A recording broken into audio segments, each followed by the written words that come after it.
કલકત્તામાં એક રિક્ષાવાળો છે, અત્યારે તો ગુજરી ગયો છે. તમને ખબર છે કલકત્તામાં રિક્ષા શેનાથી ચાલે છે? માણસથી ચાલે છે, ડીઝલ કે પેટ્રોલથી નથી ચાલતું.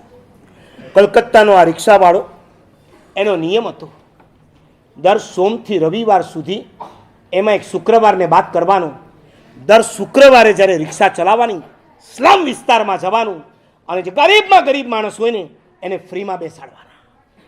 સ્લમ વિસ્તારમાં જઈ ગરીબમાં ગરીબ માણસને ફ્રીમાં બેસાડી એમને એક સ્થાનથી બીજે સ્થાને પહોંચાડવાનો, એમનો 1 રૂપિયો નહીં લેવાનો. અને આ રિક્ષાવાળો એક દિવસ જ્યારે મૃત્યુ પામ્યો, આખા કલકત્તામાં સમાચાર પહોંચ્યા. તમે માનશો એ મુસલમાન હતો, એના જનાજામાં 12,000 માણસો આવ્યા હતા. શ્રીમંતમાં શ્રીમંત લોકો પણ એના જનાજામાં આવ્યા હતા. કારણ કે ભણ્યો ભલે નહોતો પણ એટલું તો ગણ્યો હતો, ભગવાને મને શક્તિ આપી છે તો સોમથી રવિમાં એક વાર ફ્રીમાં હું બધાને બેસાડીશ. આવતીકાલ કદાચ તમે ડૉક્ટર બનો, CA બનો, બેરિસ્ટર બનો, જે પણ ડિગ્રી તમે લો, તમે કમસે કમ એટલું તો નક્કી કરો કે જે ગરીબમાં ગરીબ હશે, હું જો ડૉક્ટર બનીશ તો ગરીબ માણસની ક્યારે પણ હું એની પાસેથી પૈસા નહીં લઉં. તમે જો CA બનો તો જૈન ધર્મના જે સંઘો હશે, ટ્રસ્ટો હશે, એનું ફ્રીમાં હું ઓડિટ કરી આપીશ. એમાંથી 1 પણ રૂપિયો નહીં લઉં. તમે જો ડૉક્ટર બની ગયા, મારા સાહેબ હશે, અડધી રાતે બોલાવશે, હું પહોંચી જઈશ જૈન સંઘ પાસેથી. સાધુ માટે ક્યારેય 1 રૂપિયો નહીં લઉં. આવો એકાદો જો નિયમ કરશો ને તો તમારા પાછળ ખર્ચેલા રૂપિયા સફળ નહીં, સાર્થક કહેવાશે. તમારી ડિગ્રી સફળ કહેવાશે અને તમે સ્વાર્થાંધતામાંથી બહાર આવશો. મુંબઈનો એક ડૉક્ટર સ્લમ વિસ્તારમાં હતો. સાંભળજો, સ્વાર્થી માણસ કેટલી હદે નીચે ઉતરી શકે છે.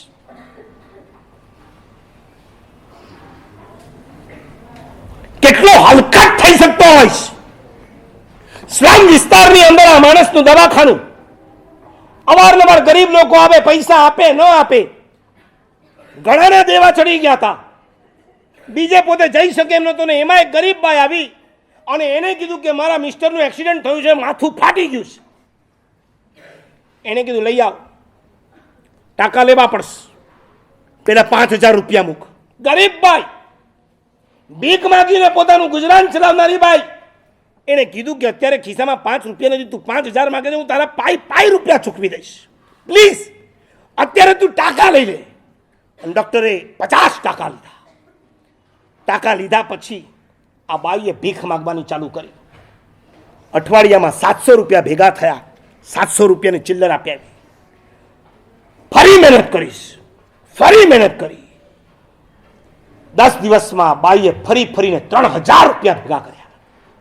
3,000 રૂપિયા ડૉક્ટરને આપ્યા. પછી ડૉક્ટરને કહે છે, ભાઈ હવે 2,000 રૂપિયા ભેગા કરવા એટલે ધોળે દિવસે મારા માટે તારા જ છે.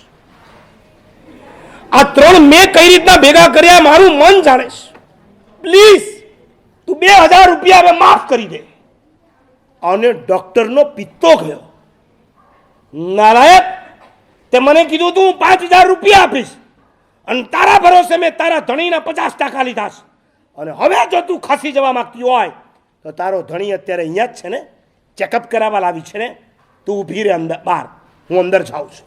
એ અંદર ગયો અને આ નાલાયક ડૉક્ટરે એ માણસના 50 ટાંકા ખોલી નાખ્યા છે. કાતર લઈ ખાચ કરતા કાપી નાખ્યા છે. અને ઉઘડી ગયેલું માથું, વાયરસ લાગ્યો. આ માણસ તરફડીને અડધા કલાકમાં મોત પામ્યો. સ્વાર્થી માણસ આટલી હદે નીચે જઈ શકે છે. આ ભવમાં તમારી થાળીમાં જે રોટલી આવી છે એ ગયા ભવમાં તમે કોકને રોટલી આપી હતી માટે આવી છે. જ્યારે જમવા બેસો ને રોટલી દેખાય ને ત્યારે તમારા પુણ્યનો વિચાર કરવા કરતા તમારા ગયા જન્મનો વિચાર કરજો. ગયા જન્મમાં મેં કોકને રોટલી આપી છે માટે આ ભવમાં મને રોટલી મળી છે. આ ભવમાં મારા પેટમાં રોટલી જાય પહેલા કોક પાત્રમાં સુપાત્રમાં જાય તો જ મારી રોટલી સાચી રોટલી કહેવાય. આવો વિચાર પણ જો તમને ન આવતો હોય ને તો યાદ રાખજો, આવતા ભવમાં પાછી તમારી થાળીમાં રોટલી આવશે કે કેમ પ્રશ્ન છે. સ્વાર્થ કેન્દ્રિત પ્રેમ છે. દ્રષ્ટાંતો ઢગલા બનશે પણ મારે આગળ વધવું છે માટે હું અહીંયા અટકું છું. તમને એટલું જ સમજાવવા માંગુ છું. આને ભલે પ્રેમ કહેવાય, પણ આ પ્રેમ કરવા જેવો નથી, કારણ કે આ પ્રેમ હકીકતમાં પ્રેમ નથી, આ હકીકતમાં આત્માની સાથેની બદમાશી છે.